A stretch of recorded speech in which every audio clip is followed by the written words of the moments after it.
कल ही हमने आपको यह बताया था कि अगला महाकुंभ अब 144 वर्षों के बाद वर्ष 2169 में होगा।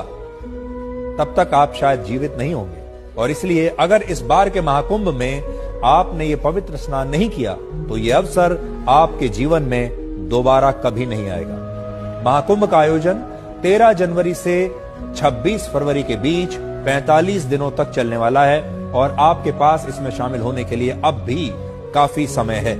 हालांकि अगर किसी कारणवश आप महाकुंभ में नहीं जा पाते तो ऐसी स्थिति में आपको क्या करना चाहिए, अब आप ध्यान से नोट कर लीजिए। अगर आपके पास कोई कॉपी, पेंसिल है, पेन है, कागज और पेन है तो आप ले लीजिए और आप ध्यान से नोट कर सकते हैं।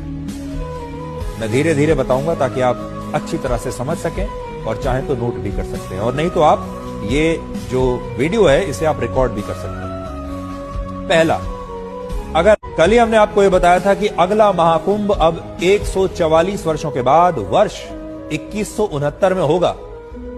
तब तक आप शायद जीवित नहीं होंगे, और इसलिए अगर इस बार के महाकुंभ में आपने ये पवित्र स्नान नहीं किया तो ये अवसर आपके जीवन में दोबारा कभी नहीं आएगा। महाकुंभ का आयोजन 13 जनवरी से 26 फरवरी के बीच 45 दिनों तक चलने वाला है, और आपके पास इसमें शामिल होने के लिए अब भी काफी समय है।